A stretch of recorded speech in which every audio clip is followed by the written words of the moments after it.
Hey everyone, welcome.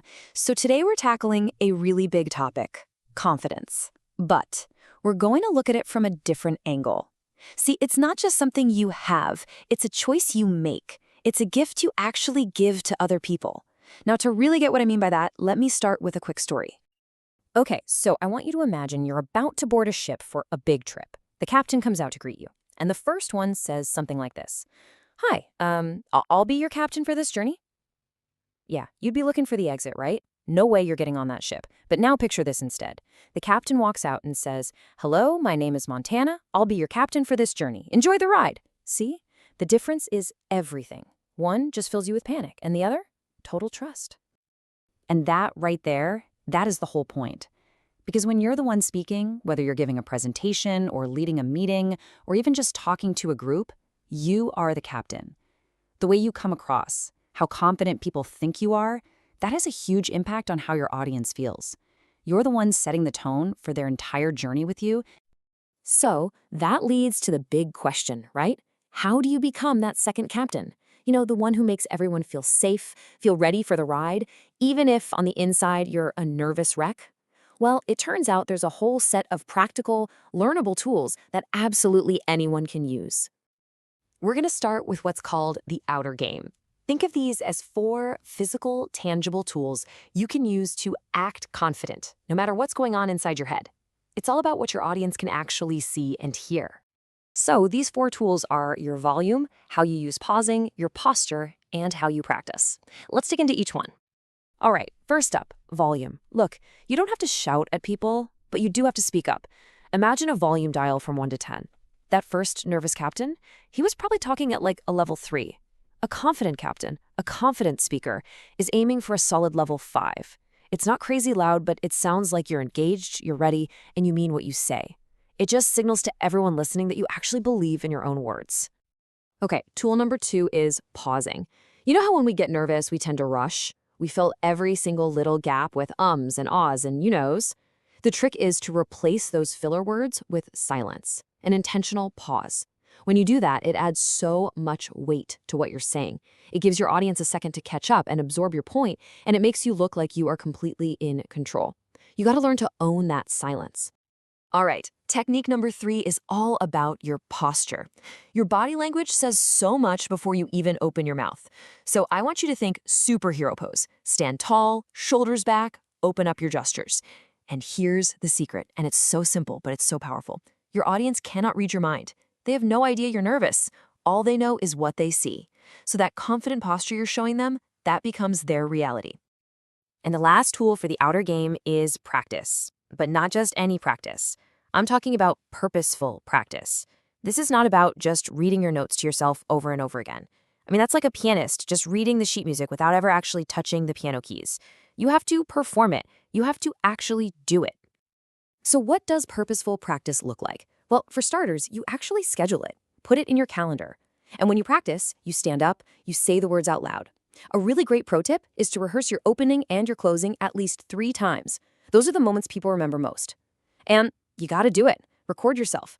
I know, it feels so awkward at first, but trust me, it is the absolute best way to see what your audience is gonna see. And it lets you tweak all the little things. Okay, so those 4 tools, they are super powerful for acting confident. They're about the outside. But what about the inside? What about feeling confident? You know, how do we deal with that little voice of doubt in our head that can totally sabotage everything? That's where we need to talk about the inner game. And this brings us to our 5th and final technique. Now, the first 4 tools, they help you act the part. But this next one, this is the one that helps you actually feel it. Honestly, this is the one that can change everything. The inner game is all about what's happening between your ears. It's about taking control of your internal monologue, and there's one incredibly powerful tool to help you do it. And that tool is called the silent sentence. So what is it? It's just an intentional, purposeful phrase that you choose on purpose to say to yourself right before and even during a big presentation or a stressful moment.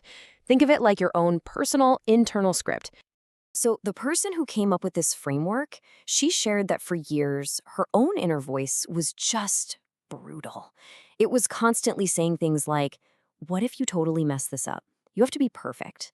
And that intense pressure to be perfect just created this crippling anxiety. And she found that just trying to ignore that voice, it never, ever worked. So she decided to change the script. She literally asked herself, what is my real purpose here? And the sentence she came up with was this: I want to help my audience with everything I've got. And this is such a brilliant shift because it moved her focus away from herself and her fear of messing up and onto her audience and her desire to help them. All of a sudden, she had this higher purpose that was just bigger and more important than her own anxiety. So how do you find your silent sentence? You got to ask yourself the same question. What is my deeper purpose here? What do I really want for the people listening to me? Maybe your goal is to help them solve a problem, or maybe it's just to inspire one single person to take action. Or maybe it's just to share something you are incredibly passionate about. Whatever it is, you've got to find that core motivation. Now, what's really important to get here is that this isn't about some magic trick to make your fear disappear. That old, anxious voice, think of it like a deeply worn path in your brain. You can't just pave over it. But what your silent sentence does is it builds a brand new, stronger path right beside it. And so when the pressure's on, you now have a choice. You can choose which path you're going to walk down. Okay, so let's bring this all home. If there's one thing to take away from all this, it's that learning to be confident isn't about ego. It's not about you. It's a gift.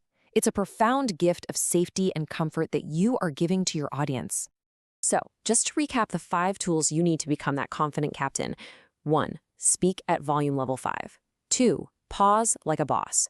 3. Strike that superhero posture. 4. Practice with purpose. And 5, the most important one, craft and use your silent sentence. Remember that feeling at the very beginning? That feeling of relief you felt when the confident captain showed up? That is what you're aiming for. The little bit of effort it takes you to step out of your comfort zone and use these tools, that's what gives your audience permission to relax, to trust you, and to actually enjoy the journey you're about to take them on. When you combine that outer game of acting confident with the inner game of feeling purposeful, you really can lead any room with grace and authority. So I guess the only question left for you is this: what journey are you going to captain next?